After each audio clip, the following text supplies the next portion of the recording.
Hola, buenos días. Buenas tardes, buenas noches. This is Barb. And this is Estella. And welcome to Cafecito and Crime.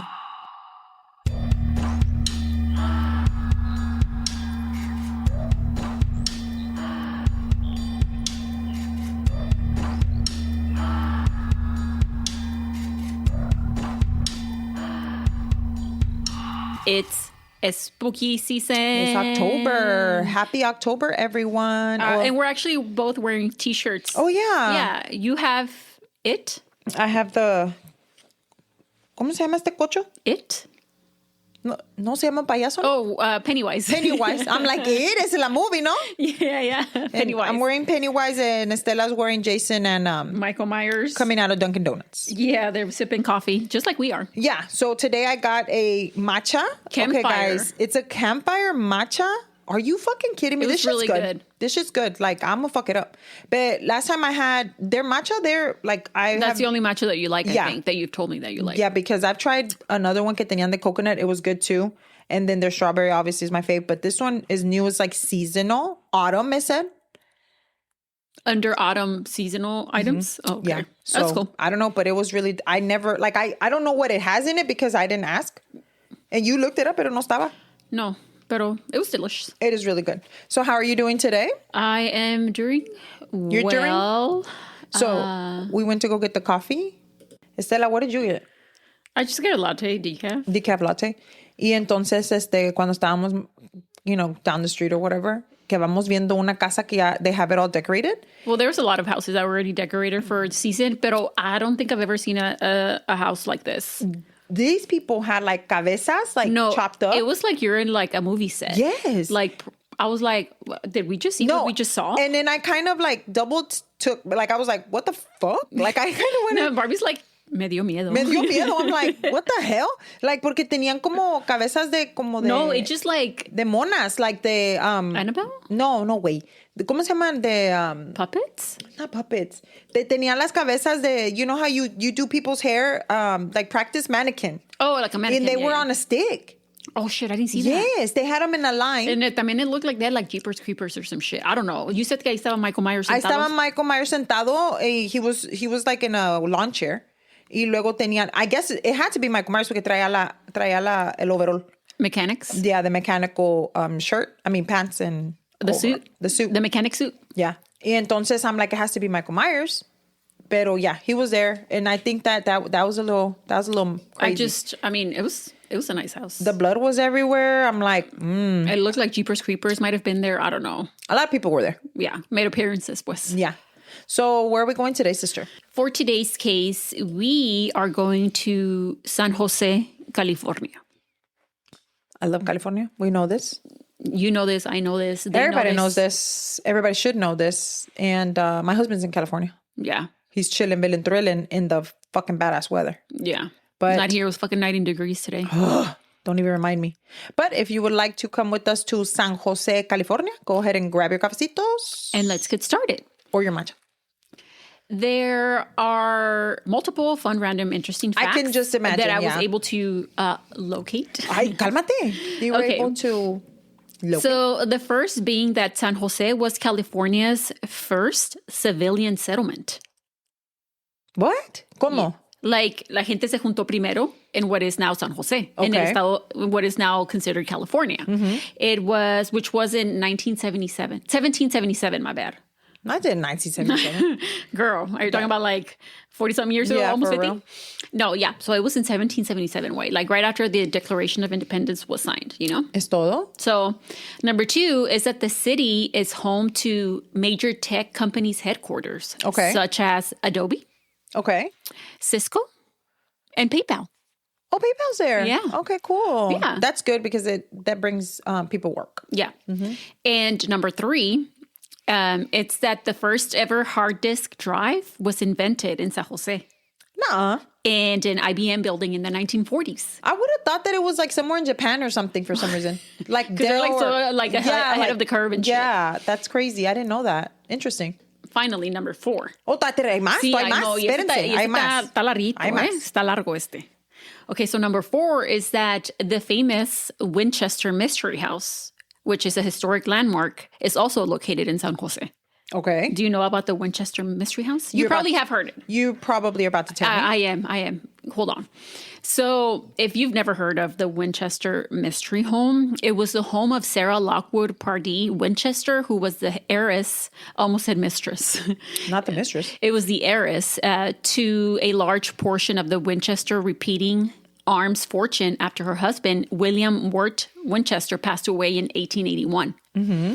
After his death, she moved from New Haven, Connecticut to San Jose and bought an 8-room farmhouse, which she renovated and was under construction from 1886 to the year that she died in 1922. Golly, man. Yeah. It probably was not a very good contractor. No, wait, there's like so much lore to this house and it's crazy. Like I would kind of want to do an episode también because, okay, let me get through this part. Hold on. I kind of want to go. Yeah. So the farmhouse was transformed into a 160-room mansion with 2,000 doors, some of which didn't lead anywhere. No, es por tener puerta ahí. Some open to 15-foot drops. What the fuck? And you were like outside. Some staircases led to the ceiling. Just to put a staircase there. There were many secret passageways and cabinet doors leading into other rooms, like a fun house. And that's just barely scratching the surface on some of the oddities of the Winchester house. It is believed to be haunted, and it is a very it's a top tourist attraction. Yeah, there's a lot to do with Sarah. She thought she was cursed. Her daughter ended up passing away too. Like it's just like a lot, and yeah, she became like super rich, and obviously she had to be able to. How long was this under construction for? Fucking 40 years? Sí, pero just to put random ass doors, places y pinche staircases. And I think, if I'm not mistaken, don't quote me on that, she believed that if she didn't stop building or something like that, she was cursed or something bad was going to happen to her or something like that. So I don't know. It's just like a lot, but yeah. Pobrecita. So, esa casa is in San Jose, California too. Okay. So people go see it. Yeah. I don't want to go see it. I would. It's ginormous. Well, I mean, if it's 22... And I think it's like 20-something thousand square feet. Damn. That's a lot. No way. And imagine that in the 1800s and the 1920s. That's huge. Imagínate. That's huge. Y luego nada más staircases, just random ass shit. Just, let me put scare right here. Aquí, así. Una puerta. Like random ass shit. Like, what the fuck? Una puerta that doesn't lead anywhere, like, literally. Una puerta aquí se miraría bien. Ahí póngala. Like, like, what the fuck? Yeah. Okay. So those are the San Jose, California's fun, random, interesting facts. Nice. I'm sure there's way more, but now for today, we are going to be discussing the brutal murder of Doreen Erbert, which took place on Halloween night in 1984 in San Jose, California. Ay, not brutal. I don't think I've ever heard of something like this. Really? Yeah. Okay. Was it one of those like me that I just want to talk about it already so I can stop thinking about it? Yeah, like I just want to be done with the case. Because just like put it out there and... Yeah, a lot of people are like, so how do you guys do it? Like people ask me like that people know that we work on a podcast. Not that we're known or anything. It's just like random ass people. But I'm just saying like when they do ask me, they're like, well, how do you do it? And I really don't know because... Honestly, like when I research my case, like I want to talk about it now. Like I want to get it out of my brain because I want to just move on to the, Yeah, because it's just a lot. There. It's a lot. Yeah. Yeah. Now. Y luego me regaña la boss. I'm like, Barb. Yeah. Where is it? Hurry up. Hurry and I'm like, we're on schedule. It's because I'm crying and the little girl. Así. Now. Me tienes slaving and shit? The fuck? Te poner un shock collar. Yeah. Not the shock collar. Isn't there some that are like... ¿Cómo se llama? Una huapit. Like a shock collar that I can control from my phone. Stupid ass. Me quieres matar, idiota, pendeja. No. Okay, let's get serious because this is... No, I really can just tragic. imagine it's going to be tragic. So during the late afternoon of Halloween night in 1984, 31-year-old Doreen was at home with her 4-year-old daughter, DeAnna, waiting for her husband, Charles, to get home from work so he could take DeAnna trick-or-treating. Once Charles arrived, he took DeAnna around the neighborhood and saved some houses so that Doreen could take her, and he stayed home giving out candy. You see, Doreen was 8 months pregnant, and she was more tired now that she was nearing the end of her pregnancy.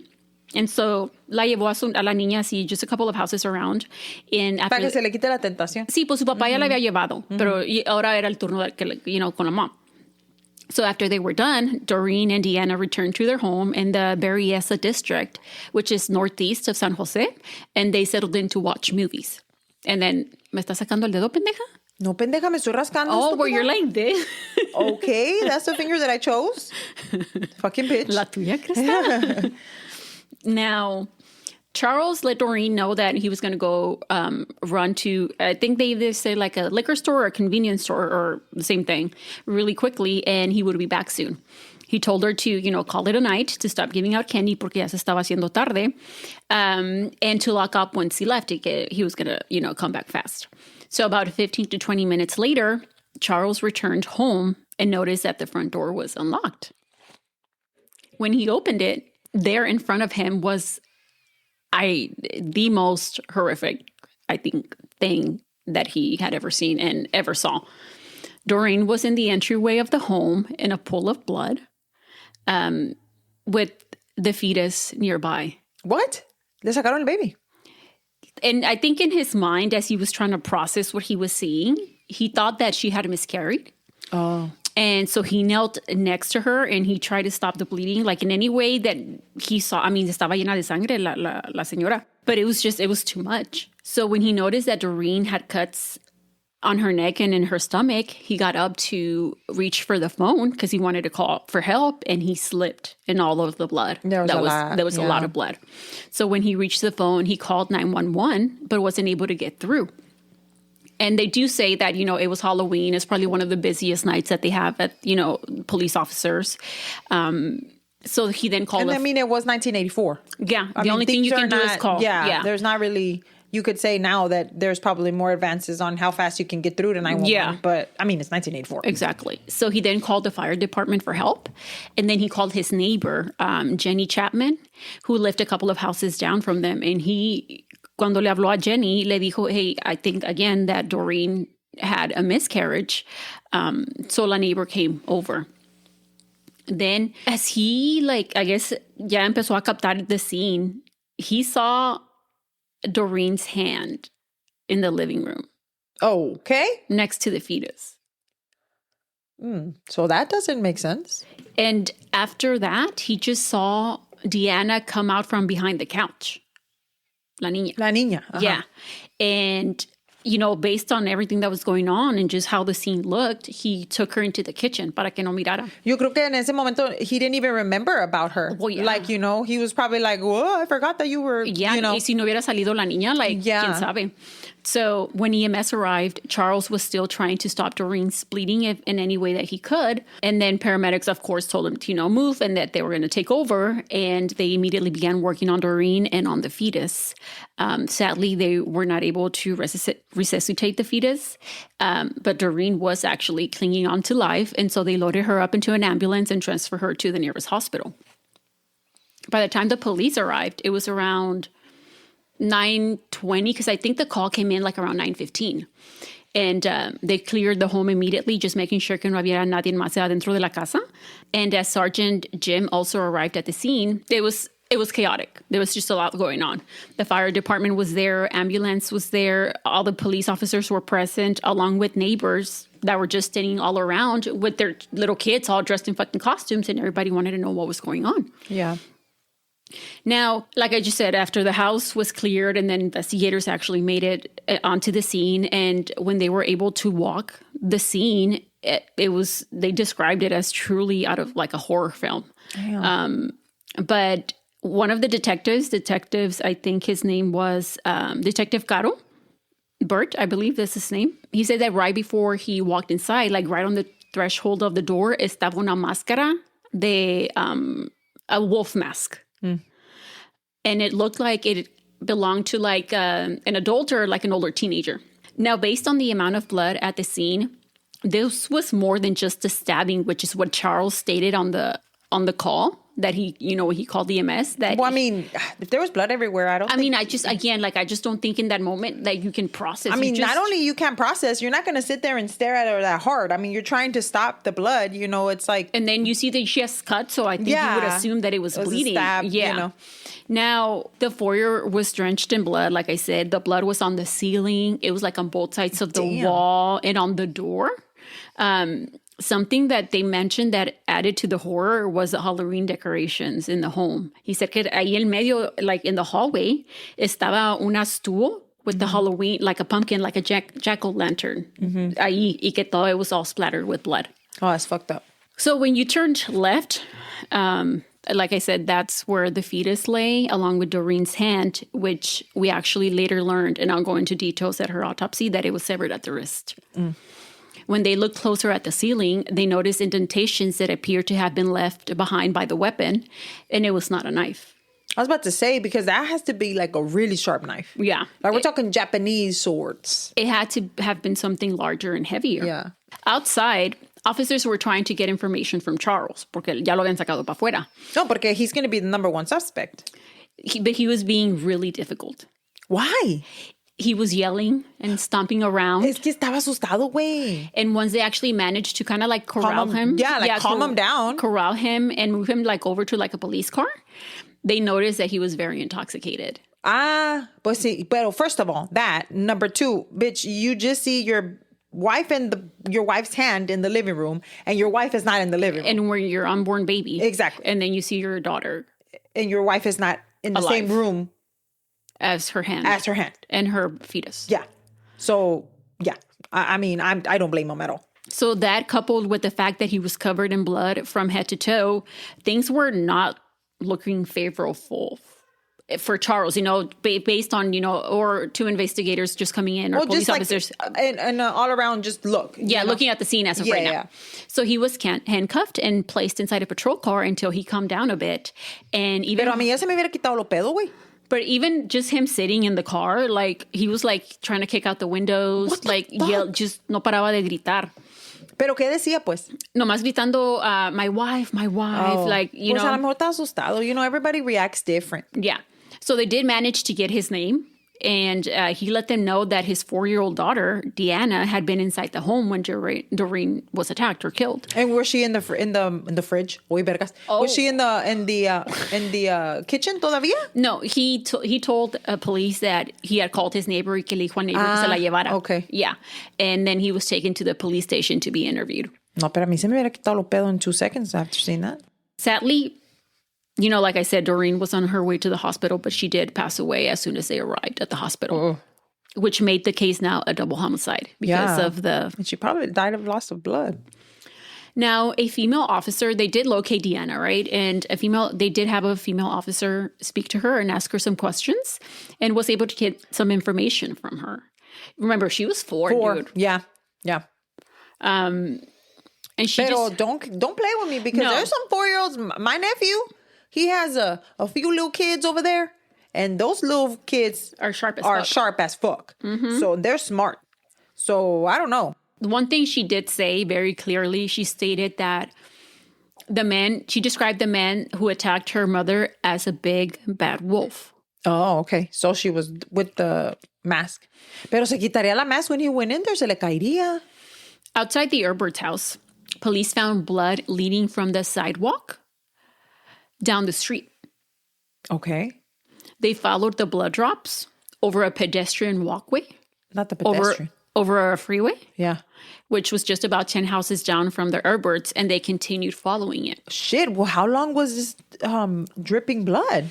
At the same time, Detective Caro, who spoke to neighbors, was informed that Doreen had actually previously been married to a man named William Michael Dennis. Wait. You just said his name was William Michael Dennis. That fool had 3 first names.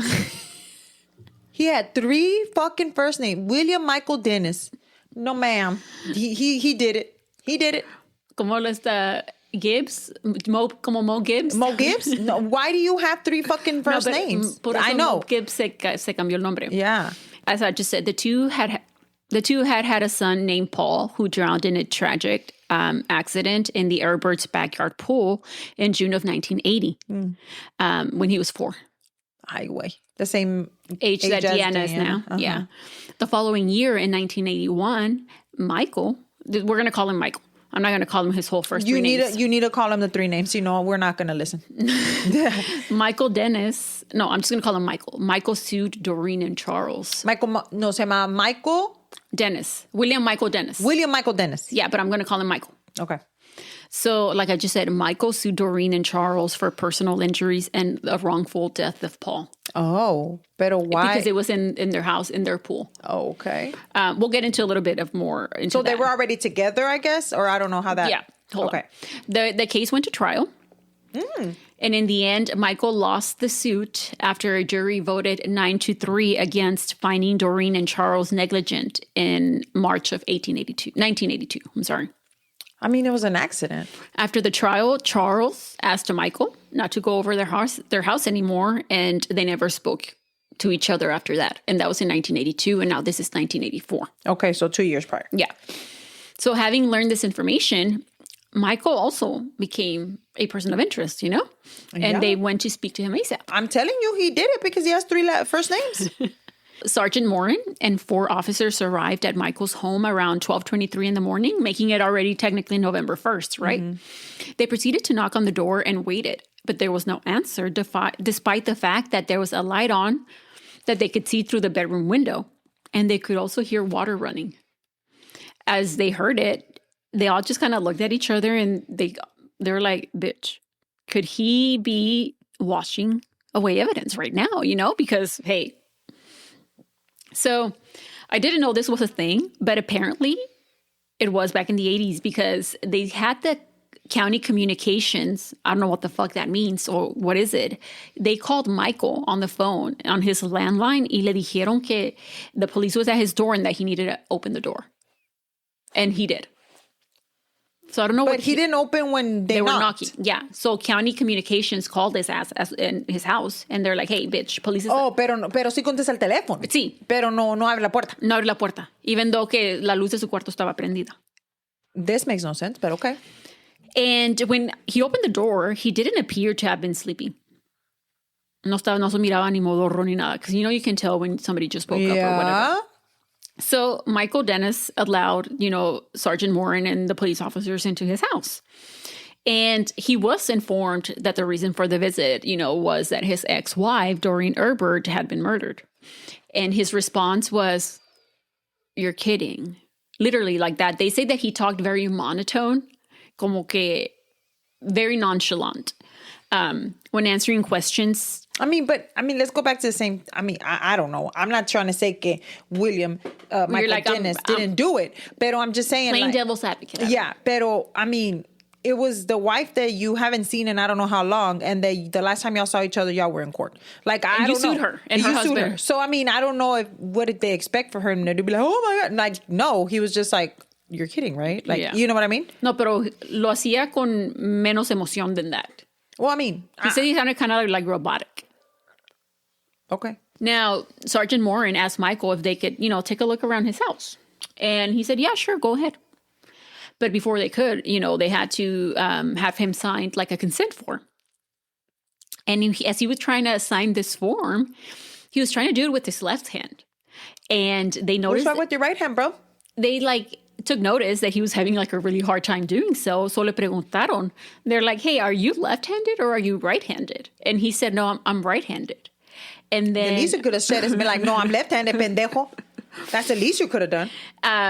So they're like, okay, then what's wrong with your right hand? And by this point, tenía la mano, his right hand, he had it under the table because they were sitting at a table. So he had it under the table this whole time. And then he brought his hand up onto the table and it was bandaged. He did it. They literally say, the officers say that the blood was oozing out of the bandages, like leaking onto the top of the table. That's how much he was bleeding. And then he explained that he was probably doing this and then the blood was rushing. I'm just saying. I took it too far, but I'm just saying. He explained that he had an accident while carving a pumpkin on his front porch. Oh, the pumpkin. Ay, no, qué feo. Oye, tengan cuidado con las pumpkins. Yo sé. Tengan cuidado con las knives. It's a dangerous sport. Yes. So obviously he has an injured hand. So this raised the police's suspicions about Michael and his possible involvement in Doreen's murder. So you're telling me que from the front door se fueron a sentar a la mesa? Yeah. They were talking, yeah. No, pero entonces nunca se dieron cuenta que la mano la tenía... A lo mejor la tenía así. A lo mejor andaba así. No way, pero if it was dripping blood, there's no way. That makes no sense. But okay. You're thinking too hard about this. I am. Okay. Because I think it's him. His name is William Michael Dennis. Now, he was asked for his ID, and he said that it was upstairs in his room, in his wallet. So he was accompanied by one of the officers. His name was Officer Saldivar, while the others began to look around downstairs.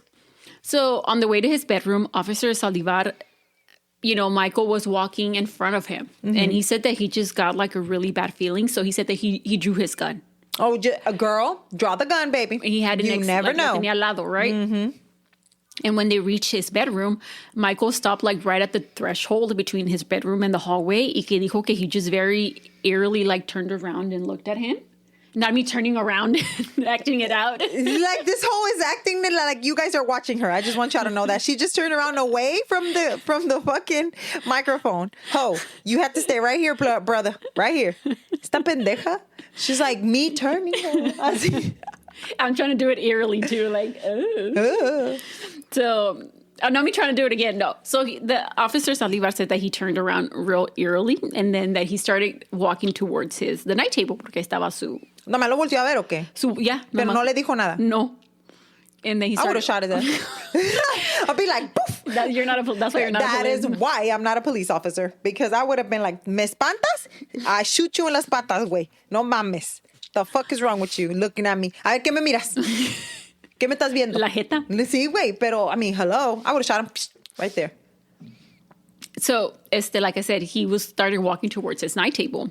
And he started going through his wallet porque ahí estaba encima de la little night table. But he says that he noticed that Michael kept on looking over the bed's headboard. Okay. So Saldivar told him to stop and move back. Like, retract. Retreat. No. ¿Cómo se dice? Retreat. Yeah, retreat. Yeah. Yeah. And... But why do officers always go by themselves? Why don't they take someone else? Where the other ones were downstairs. Girl, I would have been like, y'all, somebody's coming with me. Todos los cuatro. We're all gonna go upstairs. I'll be like, hey, guys, come up here. You're looking at me crazy. I'm about to call everybody up here. So Saldivar, he made his way closer to the night table instead. And then he said that when he looked on the corner of the headboard, like in the back of it, there was a holster. Y que adentro de la holster tenía a .357 Magnum pistol. Oh, shit. He was about to shoot his ass. I told you. Should have shot him in the And it was loaded. Patas. Mm-hmm. So, while pointing the gun at Michael, le agarró la cartera and he's like, hey, grab your ID from out of here. And he did, and then they went back downstairs. You can't have guns in California, can you? They're not like here. Boy, yeah, I'm sure you can have your license, bitch. Oh, okay. Aquí you don't have to have a license. Oh, okay. You just willy-nilly te lo dan. No, sí, but I'm just saying, I wonder, I don't know, I guess I've never thought about it. Yeah. Mm-hmm. Now, as the others performed a cursory search downstairs, they ended up finding drops of blood in the kitchen. They found a pair of blood-stained jeans on Michael's bed and blood on a set of keys in his room and bloody bandaging in the bathroom trash. Which, I mean, if you think about just those things, dijo que se cortó la mano, so that's not really... I mean... It's not saying much, right? ¿Qué tanto te pudiste cortar la mano para que hubiera blood all over the place? Like, you can see a little bit. Like, te cortas el dedo, güey, así, pero... There were also drops of blood in the garage that led to the front of the washer. I guess the laundry area was in the garage. Abran la washer. But when they looked inside of it, no había nada. No, es que había lavado el güey. Ya estaba secándose. The blood drops also led to the outside and to Michael's truck. Now, the driver's door and the window looked like they had been wiped recently. Inside, there was blood on the door handle, the steering wheel, the ignition area, the radio switch, on a piece of rope. There was blood everywhere, bitch. Yeah, and on the seat backrest or headrest. Just too much. Now, actually, another drop of blood was also found on the rubber mat under the floor, under the gas pedal. On the floor, under the gas pedal. Now, based on everything found in the home and on his property, Michael was taken into custody to be interviewed. Yeah. You know, as he was placed into the vehicle para que se lo llevaran, police saw flashlights coming their way from down the street. And they realized that it was the crime scene unit that followed the trail of blood from the Erbert's house over the pedestrian walk to Michael Dennis's house. Oh, shit. I knew it. Now, Michael's mom, who also lived on the property, I think she had like a little separate apartment atrás de la casa, was also there when they finished searching the home. And in her apartment, they would also go on to find fibers that were the same type of fibers later found in a blood-stained small ball in a trash can next to Michael's garage. Now, as Michael was being driven to the station, Charles was being interviewed. He stated that he had nothing to do with Doreen's murder. He recanted the events after he got home from work, which is what I mentioned at the top of the episode, que, you know, llevó a la niña, you know, trick-or-treating, y luego ella se fueron trick-or-treating, y luego él se fue a la tienda. A la liquor store. Yeah. He was at the convenience store, liquor store, and he actually presented a receipt for his purchases. Charles was kept in custody until they could confirm the alibi, which had to wait until the following morning. Well, it was fucking la madrugada. Of course, they had to wait until the store opened later in the morning. Now, down the hallway now from Charles was Michael in another interview room. He waived his rights and agreed to a taped interview at around 2:30 a.m. And his clothes and personal belongings were removed from him because estaba todo lleno de sangre. And he was giving coveralls, you know. Como Michael Myers. Now, when asked what he did the day before, he said that he got home from work around 4 p.m. and then had dinner with his mom around 6-ish. And afterward, he stayed home and didn't go out. At what time did he carve the pumpkin? He was then asked what Halloween costumes he had worn in the past. And he began to name a few, but none of them involved anything that had to do with a wolf mask. So when they asked him if he had ever owned a wolf mask, he said no. Now, regarding the cut on his hand, what you wanted to know about? Immediately. He stated the same story he mentioned earlier, but he said that it happened as he was carving a pumpkin, pero que he carelessly, I don't know if he was trying to fucking entretener, he thought he was doing hibachi or some shit, but he said that he carelessly tossed a knife in the air and then ended up grabbing it by the blade. Oh, es que él se creía Demon Slayer. Él se creía Demon Slayer. Now... No, y entonces, my deal is, I don't know, and correct me if I'm wrong, but usually for Halloween ya tienen las pumpkins carved, ¿no? Porque eso es a decoration. So you're telling me that el día de la Halloween skis es el día que you carve the pumpkin? Ese mismo día. I mean, I'm sure it's not unheard of. Okay, just making sure. When asked if he had any ill feelings towards Doreen and her husband Charles due to the death of Paul, their son, and that maybe that possibly could have played as a motive as to why he might have wanted to harm her, yeah, he denied it. Yeah, of course.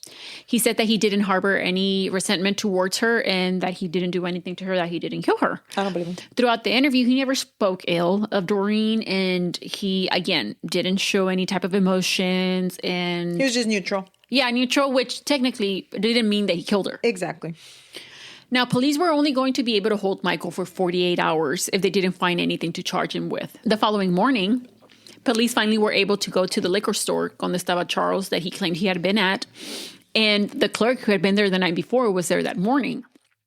And he confirmed Charles' alibi and that he was there when he said that he was, based on the receipt. There was also surveillance placing him in the store. So he was immediately cleared. Yeah, there was no way that he was going to be able to make it back and kill her in the amount of time, right? Yeah. That same day, Doreen and the fetus's autopsies were performed by the ME, Dr. John Hauser. And you know how I said earlier that it was a slaughter? Like, you're really about to find out how bad it was. Yeah. Her cause of death, like you stated, was multiple chopping wounds that caused her to bleed to death. I should be an officer. Or an ME? No, I should be a detective. I don't think your job is to figure out how she died. Oh. Or the manner, you know? Yeah. But still, don't make me anything. Okay. The wounds were inflicted with a heavy, sharp instrument that was able to cut through soft tissue and into bone. Mm-hmm. She suffered cuts on the left, right, and back of her head. Numerous wounds to the right side of the head were so deep that they fractured the skull, and one of them penetrated the skull 2 inches. Her left hand was completely severed at the wrist, as I had mentioned earlier. She had wounds on the upper back portion of her left shoulder, which a cut went into the bone. I think she was holding her stomach.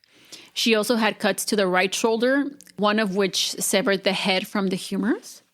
God, dog it. Her right breast also had 3 cuts, consisting with stabbing. Mm-hmm. So not only did they slash her, they also stabbed her. On her legs and thighs, she had deep, gaping wounds consistent with chopping. There was a heavy, deep blow on her right thigh that hit bone and fractured her femur.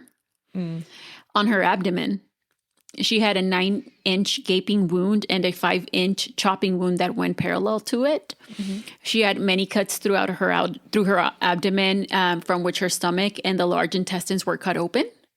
She also had 3 cuts to her uterine wall. Her placenta was cut, and 4 cuts were made to the umbilical cord. Damn. Now, obviously, due to all the cuts to her abdomen, the fetus was expelled from Doreen during that ordeal. But my question is, did he reach in there and take the baby out? The fetus also suffered many cuts. Oh, okay. And that's all you need to know. I wouldn't want to say anything else. Now, they do mention that, the fetus was 1 month short of full term. So if he would have otherwise been born prematurely, he would have survived. Yeah. Or the fetus would have, I don't know the gender, so... however, after examining the lungs, they learned that the fetus had never taken a breath or lived outside of Doreen since they never expanded. So then he probably died while she still had the fetus in her. in her stomach. Now that Charles had been cleared, Michael was the only other person who had a motive to want to cause harm to Doreen. And so they executed another search warrant for his home. There, the CSI techs had collected a lot of blood samples, hoping that maybe Doreen's blood could be placed there. Obviously, DNA wasn't then what it is today, but they were able to do blood typing, which would let them know if Doreen's blood was in Michael's home, and vice versa, if Michael's blood was present at the crime scene. On his property, he, besides the little apartment que tenía de su mom, there was also a little outhouse, a little shed. A bitch shed. You'll never guess what they found in it. Knives. Guns. When I heard, I was like, no. No? No. What? Palos o qué? They found 2 homemade coffins. Okay. Él dijo, I am a funeral home. Él dijo, I'm a funeral home. He said, I'm an entrepreneur. I'm making coffins from now on. Él dijo eso. One obviously was smaller in size than the other one. It was believed he's making the coffins for somebody. I'm throwing that out there. Evidence against Michael was just piling up. Bitch, you have fucking 2 coffins. One the size of a baby and the other one is... No, I didn't say the size of a baby, No, pero bitch. small. I said one was smaller than the other one. I didn't say okay, the one that whatever. It doesn't matter. It was still 2 coffins. Why the fuck? Don't be spreading misinformation. Oh, my bad. My bad. What I'm saying is that was so unnecessary. You're like, oh, he has coffins in his outhouse? He did it. He did it, bitch. Come on, man. Let's go. And added to that was the fact, all of this, right? All this evidence that they had found blood. Yeah. No, I'm listening. Okay. There was also a cardboard sheath for a machete. Machete? Why did I say it like that? Why do you say machete? What the fuck is a machete? Machete. Not a machete. What the fuck? Machete, güey. Un machete. Machete. A sheath for a machete that was 18 inches long. Su puta madre. That's a big ass machete. It was found in his garage. It still had a price label from the store, which was about 3 blocks from Michael's house. It was called Milpitas Builders Emporium. Not the Milpitas. Not the Milpitas. Not the Milpitas. Builders Emporium. Milpitas. Why does Milpitas have machetes? Because it's a builder's emporium. People use machetes to build shit? Para cortar cosas atrás. Remember mi tío? Allá? Yeah, ellos tienen machetes. We're talking about people from Guerrero. We're not talking about that. I'm just saying, in general, here in the United States, you don't use a machete to build shit. That's not nobody's like saying, at Home fucking Depot and nobody's saying that he was building shit. Well, you said that they were used for No, building. I just said that Milpitas Builders Emporium, si se llama la tienda. Oh, I thought you meant que ahí vendían like Home Depots and shit. Tú le estás componiendo la historia, güey. Ya me pasé de verga. Okay, y luego? Ya me pasé. Discúlpame. You're like, I'm going to listen now. No, I've been listening. I'm trying to figure out why the fuck is he having a machete. It's like if it's fucking Home Depot. De 18 pulgadas. De 18 pulgadas. That's what I'm trying to figure out. En Milpitas. Builders Emporium. That's all I want to know. Okay. Now, based on Doreen's wounds, el machete was a possible weapon. You think? So afterwards, Sergeant Tim bought the same machete, and the crime scene unit was able to match the indentations. Wow. From the one that he bought to the ones that were left on the ceiling at the crime scene. Oh, pues sí, because I was like, how did he know? Pero you said he had the sheath. Yeah. Yeah, okay. Which, by the way, I didn't know what a sheath was until I saw I had no idea what that, because I don't have a knife or anything like that. ¿Sabes cuando me di cuenta? When Brian Kohlberger had left the sheath, that's how I knew what that was. I had no idea that's what they called it. No, güey, el nombre es para todos. Sí, güey, no, claro, pero yo no sabía qué era. Yo no. I get it. Like, I guess because I'm not into like guns and knives and shit, you know? So yo no sabía qué era. I was just like, you're like, the knives that I bought for the kitchen didn't come with sheets. Sheets. Now, all the evidence that had been collected from Michael's home was submitted to the DA's office, but the district attorney didn't think that the evidence was enough to charge Michael and have him locked up for good. Oh, really? They wanted the blood analysis results to be done for those results to come back before they, were going to be able to charge him. That makes sense. And so since the 48 hours had passed and he wasn't charged, he went home. He was released. Wait. And the investigators were shocked. Like, people were in shock. Yeah. Se andaba, like, the police department le andaba rayando la madre the district attorneys. No. Era pleito, güey. Ya era pleito. Se andaban así haciendo indirectas in the press and shit. That's fucked up. Y luego, pues, toda la gente que vivía ahí en la vecindad, like, bro, everybody was fucking scared. Yeah. Imagine, like, first of all, the trail of blood that went. So from the house. Why was his blood trailed from the house all the way to his house? Right. Number one. I mean, let's say I don't know we don't know who did it right now. Let's put ourselves in 1977 or 1982. Excuse me. 84. I got 87 for whatever. But anyway, so let's say that we don't know who the fuck it is. Me as a neighbor, I'd be like, first of all, my neighbor got chopped up. Second of all, there was blood that was taking this person. That has to be him. That's my thought. I mean, I think people, but that's the thing. Like, you can think all of that. Yeah. I get it. I wouldn't want him in my house. I mean, around me. Yeah. And why was he living so close to them anyway? Charles ya vivía ahí. Y él ya vivía allá. I mean, they just lived close by. It's literally like a mile and a half away. That's crazy. Yeah, I would be mad too if I was a police officer. Yes, and I'm telling you, it was. And this guy looking at me like turning back and shit. Eerily. Like, what the fuck? So they're waiting for the blood. Yeah, since the DA's office wanted substantial evidence against Michael, their investigators were like, okay, bitch, you want substantial evidence? We're going to get you substantial evidence besides the blood analysis. Now, they continued to look into how they could link Michael to Doreen's murder. So one of the things that was taken from Michael when he was initially brought in was a little black book. I believe it was like a phone book. Well, it was, nunca se lo regresaron. And so investigators began to sort through it, and they began to call the phone numbers in it, asking anybody that they could get on the phone if they knew if Michael owned a wolf mask. Interesting. This paid off. Of course, because the cops know what they're doing. Duh. They're detectives. Duh. They detect. That's why I'm not a detective. Because you don't know how to detect. There was a woman who was called, and she told Detective Caro that she and Michael had gone to a Halloween party the year prior. And she was dressed as Little Red Riding Hood. Cute. And Michael was? The big bad wolf. Exactly. Having worn a wolf mask. I wonder, well, maybe because it was 1984. Then the year before, 1983. Entonces. So, yeah. I was going to say if they had tested the actual mask. She added that there had been photos taken that night. Okay. In which they were both in their costumes. She welcomed him to pick up the photos if that's what he wanted, which he did. And sure enough, there was a photo of Michael with the wolf mask on, according to this friend that went with him the year prior, which resembled the same mask that was found at the crime scene. Mm-hmm. To further solidify Michael as the owner of the mask, police also called around to stores to verify if Michael had purchased the mask within the last year. And they were able to confirm that. Fuck yeah. Bitch, not only that. Okay, so all of this is confirmed, right? Like, I get it. However... Check. It could have been anybody under the mask in that photo, technically speaking, right? Yeah, I guess you're right. So, a third search warrant was executed for his home. And in his closet, police were able to locate the same clothes that he was wearing in the photo in his house. Boom. Still, they're going to say que no vas a ver. A couple of days later, the results of the blood test finally came back.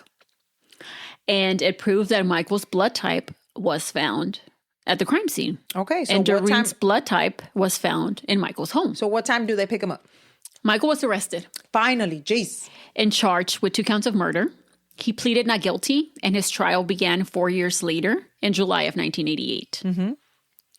The prosecution believed that Michael's motive was the tragic passing of Paul, the son he shared with Doreen. According to them, he held so much resentment towards her, thinking that she didn't try her hardest to save him, and that she never accepted any responsibility for what happened. That, compounded with the fact that he lost the suit against Doreen and Charles, just sent him into a tailspin, and he sought revenge. And he also was trying to kill DeAnna, but the only reason why he couldn't do it is because he didn't find her. Su mamá la escondió. Yeah. Now, during the trial... Girl, you don't know a mother's instinct? Girl, we'll do anything. And it sounded a lot of the blows that you were talking about while you were listing them, that it was in the back of her head. Like a lot of it was here. Maybe she was trying to run or get away. Or trying to, like you said, cover her. Because if he cut off her hand. Her wrist. De aquí. So let's say que tenía la mano así. So, I mean, like. Yeah, I'm sure it's what I'm doing is putting my hand, her instinct is put her hands on her stomach. Because she was trying to protect her baby. So when he went down, he probably got her. Yeah. And then, I mean, obviously after that, but she protected her babies as much as she could. Yeah. And I'm pretty sure that she probably did not want her son to die. Yeah. So I don't think that was a good valid reason. But that was according to how they believed Charles perceived the situation. Yeah. Now during the trial, it was proving that, like during that trial, like during that suit, it was proven that Paul's death was an accident. Yeah. And it was after the verdict was read that Michael wailed and that he began saying, she got away with it. She got away with it. So it was just him, they were presenting that he was harboring all these feelings towards Doreen for what happened to Paul. Like he wanted to find somebody that was at fault, but there was nobody at fault. Like sometimes that's what happens with a lot of people. They're like, it's an accident, but you don't understand. You need to find un culpable. Like you have to have someone to say you did it. You know what I mean? So maybe that's what he was looking for. Yeah, and I'm not trying to make excuses because I wasn't there. I don't know what happened. Yeah. Pero if this happened in 1980 and DeAnna was 4 years también, she probably had just been born or she was pregnant with DeAnna. Like you just You just don't know. And things happen in the blink of an eye, Yeah. Sadly, yeah. Now, according to the state's case, Michael dressed in the wolf mask and mechanic suit. Mm-hmm. Michael Myers, you already know. Made his way to the Erbert's home and knocked on the door. And I mean, he was planning to kill probably Charles too, pero nada más que Charles se había ido a la tienda. Si no hubiera sido because he went to the liquor store, then he would have gotten him too, Yeah.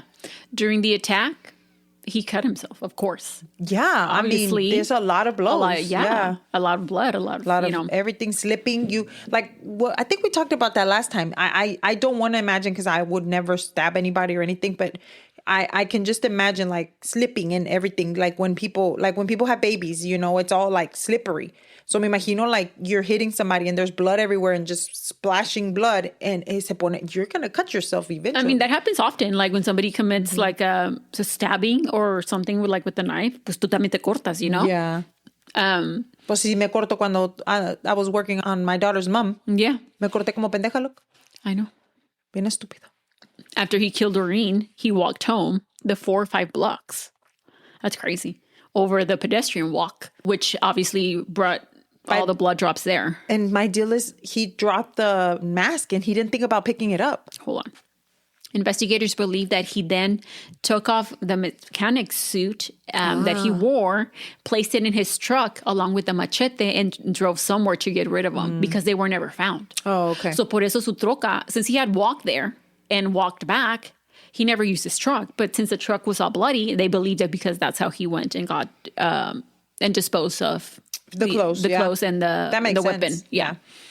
As for the wolf mask and why it might have been left at the scene, investigators theorized that the reason it was left behind was so that Michael could see properly as he was getting away. Porque Michael wore glasses. Oh, está ciego como yo. And let's say he was wearing the glasses under the mask during the attack. No ves ni verga. Pues de por sí los ojos están así de chiquininos. No ves ni verga. Right. Mm-mm. So, he wore it for the attack. And then, blood, I'm sure, was all over the fucking place. Yes. And as he was trying to make a quick getaway, he probably just took it off in a haste so he could fucking see and get away. Bueno, y además de eso, we're talking, he literally killed her within minutes. Yeah. So, I mean, it was so quick, que se le ha haber caído, and he was just trying to run out of there. And then you probably couldn't breathe and shit, y sin ver, güey, y luego de noche. Yeah. No, yo no veo ni madre. No. De por sí no ves ahorita. De por sí no veo. Y luego, con una mask. Y luego con lentes. No. Y luego blood. Splatter. Splatter everywhere. Y con la mano bien cortada. And then trying to take off your clothes at the same time. No, and then that's too much. Y todavía buscando a la niña. Machete. Y luego buscando a la niña. No, it's too much. It's too much. No. Now, along with all the evidence presented, such as the blood analysis... Blood. Not the blood. Oíla la blood. Not the blood. Wow. No mames. You sounded like Dracula. Not the blood. Now, along with all the evidence presented, such as the blood analysis, the machete as a possible murder weapon, the wolf mask, the coffins, DeAnna... Él dijo en funeral home. Also testified at 8 years old. The baby. Girl, what'd she say? So she was the first one to take the stand. Nuh-uh. Yeah. Wow, that's amazing. But let me tell you something. My nephew's kids, I'm like, telling bitch, you, my nephew's kids. They have 4. And each and every, well, maybe not the older one, but the little 3 ones. I thought they had 5. No, they have 4. The little 3 ones at the end. Oh, girl. They'll testify against anybody. Yes, ma'am. And they'll tell you the truth. And they'll tell you the truth. Yes, ma'am. So, I mean, but that's 1984. 1988, because it was 4 years now. later. So, but she was 8. But she was 8. Okay. Yeah. ¿Y qué dice? As she testified, Michael was not allowed to look at her. So he had to keep turn away. No, not creepily turn away, but I'm about to say. He had to. ¿Cómo? He had to keep his head down the whole time. And then DeAnna does later say, as an adult, there was an interview that she gave. She was like, yo le tenía miedo. Fuck yeah. Yeah, she was like, I was so scared of him. I cannot imagine going through any of that shit. Like having to go. Like going through that as an adult, but I can't even imagine as a child. Girl. In her recollection of what happened that night, she stated that she remembered her mother, Doreen, opening the door after someone knocked really hard. And right away, she said, "Get out of my house." She added that she also heard the man say to her mom, quote unquote, "I'm going to kill you." Doreen then screamed at her to hide behind the couch. I told you. Which she did. She said that she left her hiding spot twice. Once, she looked on from the kitchen. Like she peeked over the kitchen to see what was happening. Y luego se regresó. And then the second time that she did it, she went to go grab her blanket. Ay, bebé, pobrecita. Ay, no. She stayed hidden since the man that was in the home began to look for her. And when he didn't find her, he yelled out that if she said anything, he was going to return and kill her. Motherfucker. Yeah. When she thought that she was safe, she came out from her hiding spot. After seeing all the blood, she went back to her hiding spot until her dad, Charles, returned, which was less than 5 minutes later. Yeah, like literally. Yeah. He was gone, what, you said 15 minutes at the most. That's crazy. Now, Pobrecita. I know. A blood spatter expert also testified and stated, which we figured, that a lot of the blood stains on the front of the door, like the jack-o'-lantern or the entryway, the ceiling, todo eso, they were like, it's not like she was stabbed against any of those things. They were all velocity stains. No, yeah. They were just Cada vez from, que le pegaba. Yeah. So that was a lot of time. Like he was enraged. He was enraged. Yeah, like he was not well. And the thing is, the fact that he was mentally unstable enough to scream back at the baby, the 4-year-old, to say, I'm going to come back if you say, like, bitch, you just slaughtered my mom and my baby brother or sister, and now you still have the fucking nerve to tell me to not say, bruh, that man's sick. A couple of neighbors also took the stand and testified that they saw someone wearing a wolf mask and a mechanic suit walking over the pedestrian overpass around 8:30 and 9:30 p.m., while the other one stated that they saw someone wearing, again, a wolf mask on the way to the Erbert's house at around 8:55 p.m. Around the time, yeah. Holding a large grocery bag that appeared to have a heavy object inside. So the machete was too big for a grocery bag, no? No. Well, how big is a grocery bag, bitch? Las de H-E-B te dan unas chiquitininas así. Nada más te ponen el puro pinche queso. A lo mejor it was a brown bag. Oh, maybe. You know, because back then... brown bags, yeah. I like brown bags. When I can, I ask H-E-B to give me brown bags. Not me. I don't like it. I don't like the feeling of it. That's what I like. No, me da cosa. I feel like cozy. I want to vomitar. After the prosecution had rested its case, which was halfway through the trial, the defense informed the court that Michael was going to change his plea from not guilty to not guilty by reason of insanity. According to the defense, Michael lost it that night. He cracked on Halloween of 1984 after seeing all the little children's, trick-or-treating, and him knowing that he wasn't going to have that with Paul. Like, he couldn't take him trick-or-treating. So he decided to carry out the attack that night because it would be easy to get away with since everybody was in costumes. And why did it take that long, though? What do you mean? Like, between when, like, if he would have been enraged or whatever. Like, no, I think he le pegó ahorita, 2 years later. Well, we'll get into the reasons why. Oh, okay. They added to that, they didn't know that Michael didn't know that Doreen was pregnant. I'm not surprised. Yeah, I agree. I agree with that. Pero she was 8 months pregnant, so she looked very pregnant when he walked in. In 1986, so while he was in custody awaiting trial, Michael was interviewed by psychiatrist Samuel Benson 5 times between April and May of that year. When he gave his, psychiatrist the Dr. Benson testified at the trial. And when he gave his diagnosis of Michael, which he believed was a dependent personality disorder, he also took into account medical reports, those 5 interviews that he had with him, the public defender's investigations case, a psychological history done by sentencing resource specialist, and a psychological report done by Dr. Stevenson, and various persons' reports of the defendant's life history. Now, they learned that Michael always struggled in his life. Siempre tenía algo. I mean, not siempre tenía algo, but he was always going through something.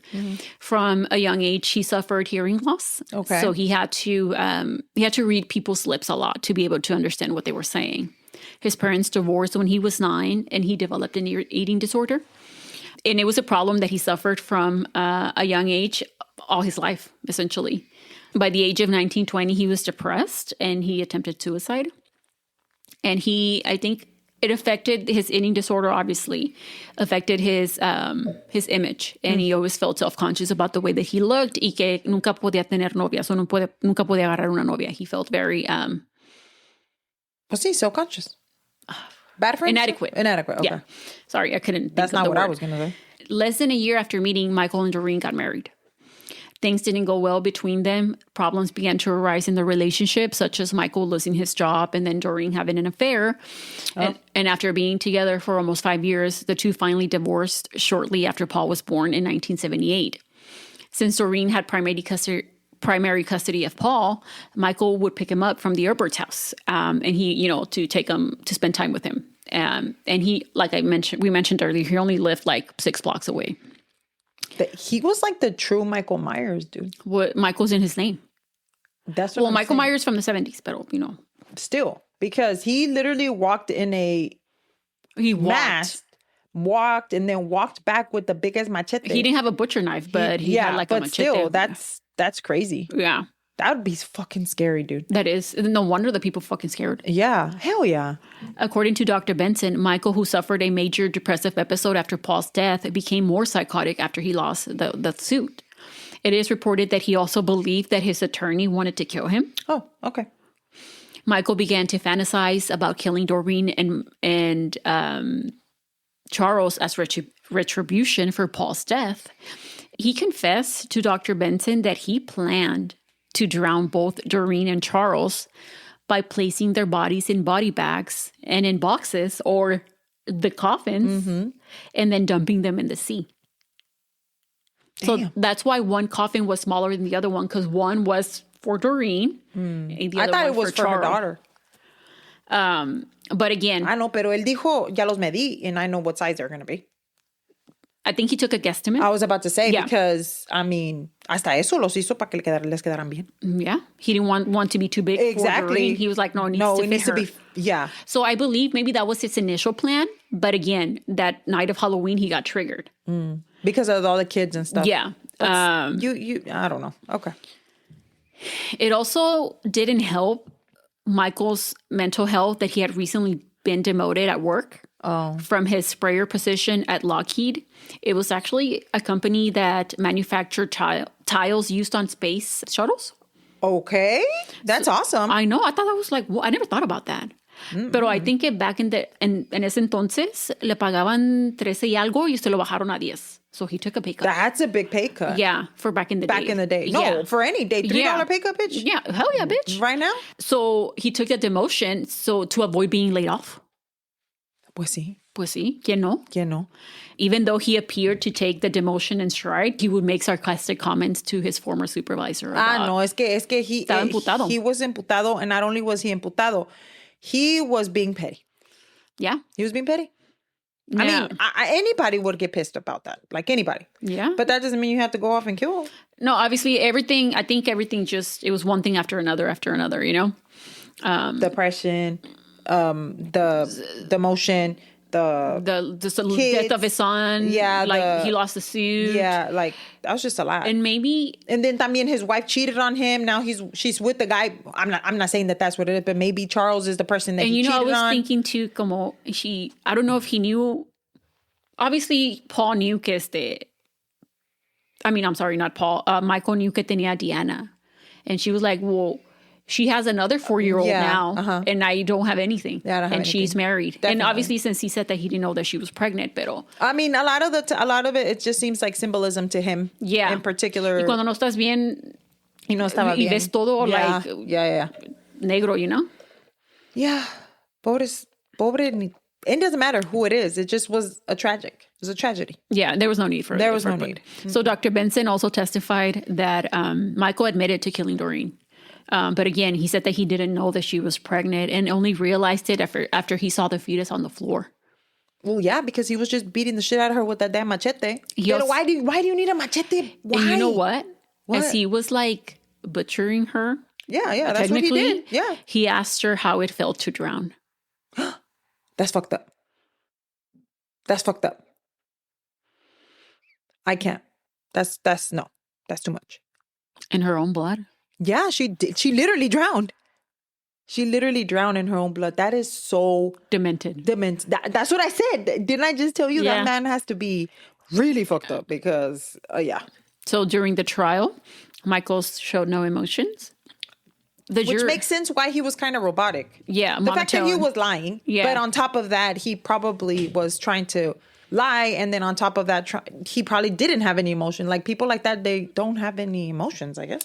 At the end of the trial, the jury deliberated and found Michael guilty of first-degree murder on August 16th of 1988 for the death of Doreen and second-degree murder for the unborn baby. And he was sentenced to death.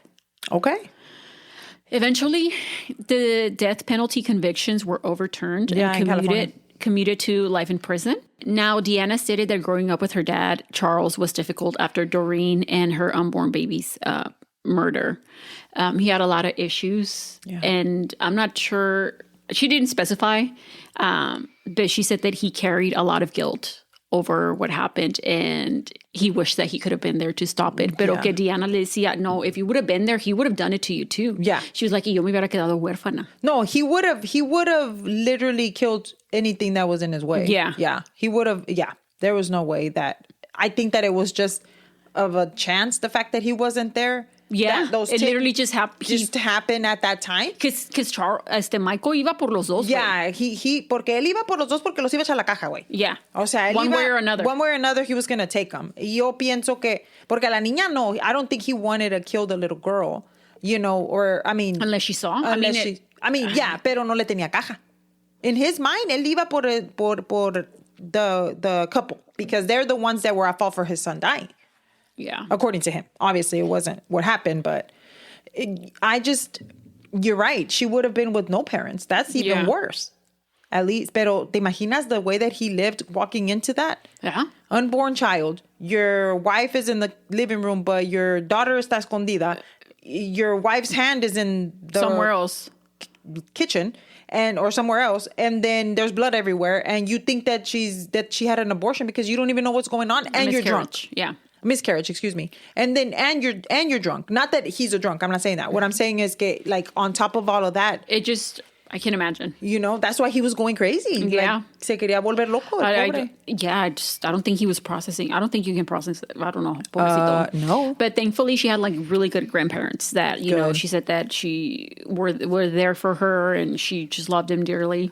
She also said that she doesn't remember her parents ever being together, like as a couple, and only knows them through photos and knows them three as a family through photos. Yeah, because estaba chiquita. Yeah. For herself, she said that she wanted to know who her mom was, and she learned that Doreen, whose full name was Doreen Ray. Oh. Yeah, Doreen Ray Erbert. She was actually set to turn 32 on November 29th. So she was like less than a month from turning 32. She was so young. Yeah, she was 31. Yeah, very young. She loved kids, and she used to volunteer at schools. And she said that after Paul's drowning, she made sure that DeAnna took swimming lessons. And that she was super excited to give birth after experiencing a stillbirth just the year prior.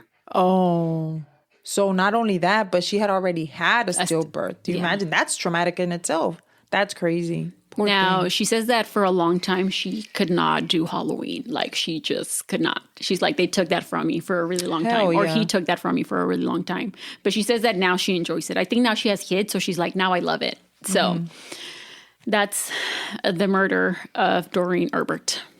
That was, first of all, unnecessary because, pero at the same time, he was también mal.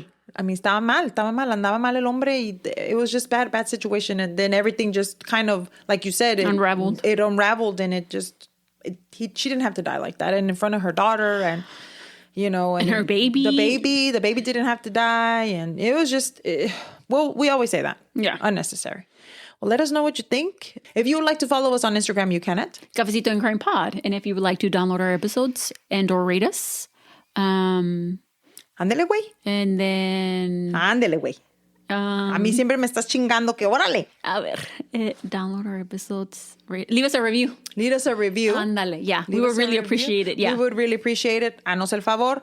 Another thing, shout out to our followers that send us messages. Thank you so much. You have no idea how much we love that. Because, I'll be like, look what this is. But the thing is, or vice versa. It's amazing. Thank you so much. Saludos al 956. So we'll talk to you in the next one. Bye.